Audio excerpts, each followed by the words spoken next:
Assalamualaikum warahmatullahi wabarakatuh. Selamat pagi anak-anak. Bagaimana kabar kalian hari ini? Jangan lupa kalian selalu menjaga kesehatan dan selalu makan makanan yang bergizi. Sebelum memulai pembelajaran hari ini, kita berdoa terlebih dahulu sesuai dengan keyakinan masing-masing.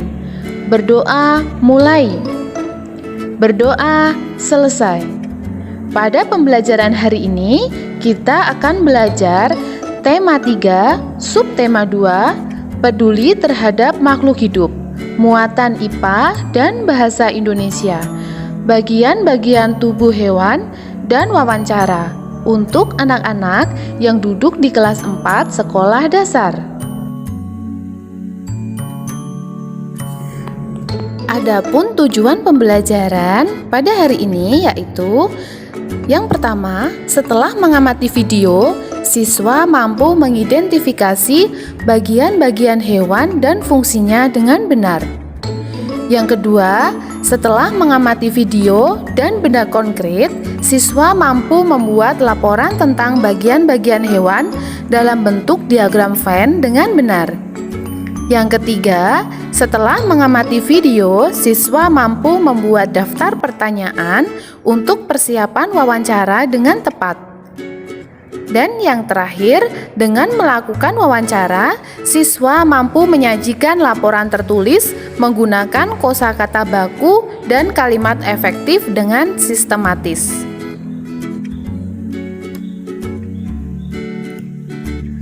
Apakah kalian pernah memperhatikan hewan yang ada di sekitar rumahmu? Dapatkah kalian menyebutkan hewan yang ada di sekitar rumahmu? Baik itu di udara, di darat, maupun di air.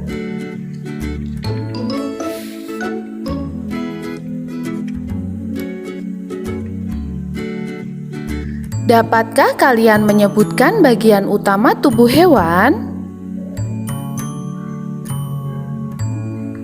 Bagian utama tubuh hewan terdiri dari kepala, badan, dan alat gerak. Bermacam jenis hewan. Yang pertama, aves. Contohnya adalah burung. Kemudian amfibi, contohnya adalah katak. Kemudian mamalia, contohnya adalah kucing. Selanjutnya reptilia, contohnya kadal. Pisces, contohnya ikan.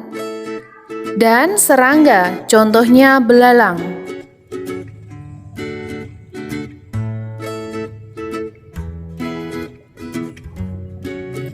Bagian-bagian tubuh hewan tersebut memiliki bermacam-macam fungsi. Apa saja fungsi dari tubuh hewan tersebut?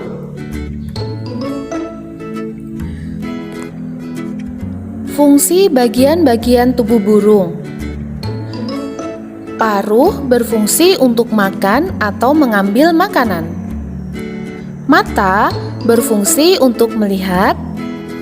Sayap berfungsi untuk alat gerak yaitu terbang. Ekor digunakan untuk menjaga keseimbangan pada saat terbang. Kaki berfungsi untuk berjalan dan hinggap. Dan telapak kaki digunakan burung untuk mencengkeram mangsa dan bertengger. Perhatikan gambar hewan berikut ini. Apakah persamaan dan perbedaan yang kalian temukan?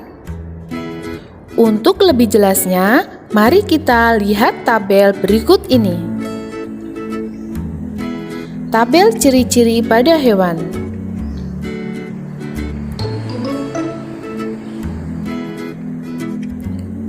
Jika dibuat ke dalam diagram Venn, akan nampak persamaan dan perbedaan dari kedua hewan tersebut.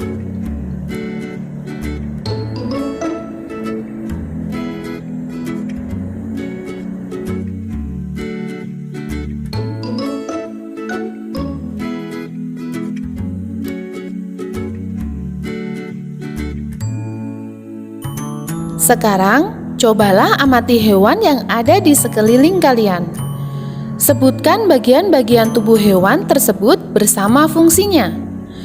Dan temukan juga persamaan dan perbedaan dari hewan-hewan tersebut.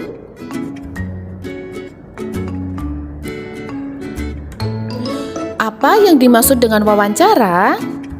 Wawancara adalah suatu cara untuk mendapatkan informasi dengan mengajukan pertanyaan kepada seorang narasumber.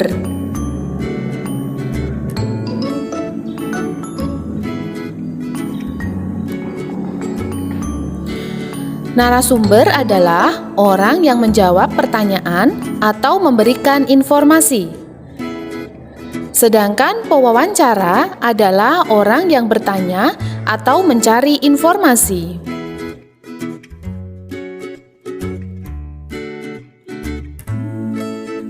Kalimat tanya adalah suatu kalimat yang berisi pertanyaan yang diajukan seseorang kepada orang lain dengan mengharapkan suatu jawaban.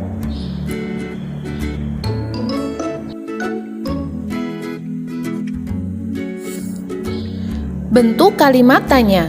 Kalimat tanya biasanya diawali dengan kata tanya. Kata tanya antara lain apa, mengapa, bagaimana, kapan, siapa, berapa, dan di mana.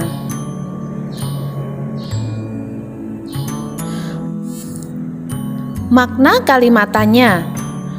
Makna kata apa digunakan untuk menanyakan benda atau keadaan. Kata tanya bagaimana digunakan untuk menanyakan keadaan atau cara. Kata tanya kapan digunakan untuk menanyakan waktu.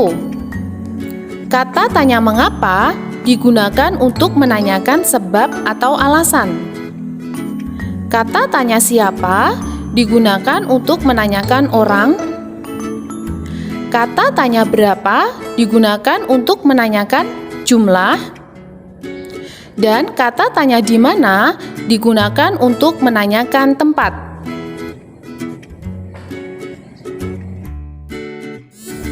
Contoh penggunaan kata tanya. Apakah kamu memelihara hewan di rumah? Kapan waktu yang baik memberikan makan kucing? Bagaimana cara kamu merawat mereka ketika mereka sakit? Siapa nama kucing kamu? Mengapa kamu memilih kucing sebagai hewan peliharaan? Di mana kamu meletakkan kandangnya? Berapa kali sehari kamu memberi makan mereka? Tahap melakukan wawancara. Yang pertama, menentukan tema. Yang kedua, menentukan narasumber. Yang ketiga, menuliskan daftar pertanyaan berdasarkan tema dengan menggunakan kata tanya. Yang keempat, lakukan wawancara dengan santun. Dan yang kelima, tulis hasil wawancara kalian dengan kosakata yang baku dan kalimat efektif.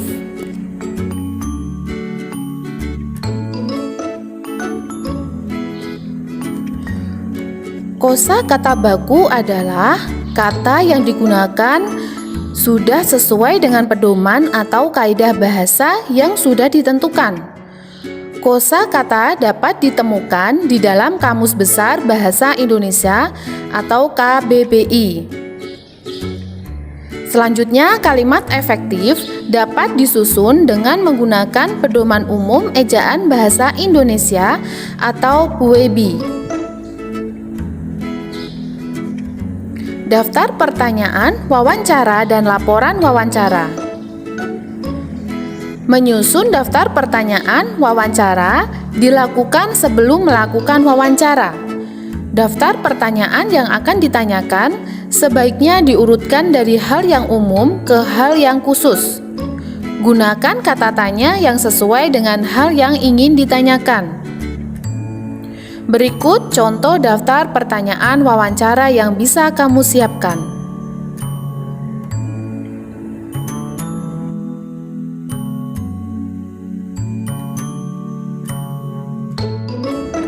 Tahap-tahap wawancara. Tahap pembukaan, yaitu pewawancara memperkenalkan diri. Tahap inti, yaitu pewawancara mengajukan pertanyaan sesuai dengan daftar pertanyaan yang telah disiapkan. Pada tahap penutup, pewawancara yang akan menutup wawancara harus memberi kesan yang baik dan menyenangkan, seperti mengucapkan terima kasih kepada narasumber. Sekian pembelajaran hari ini. Semoga apa yang Ibu sampaikan dapat bermanfaat dan dipahami. Sampai bertemu di pembelajaran selanjutnya. Wassalamualaikum warahmatullahi wabarakatuh.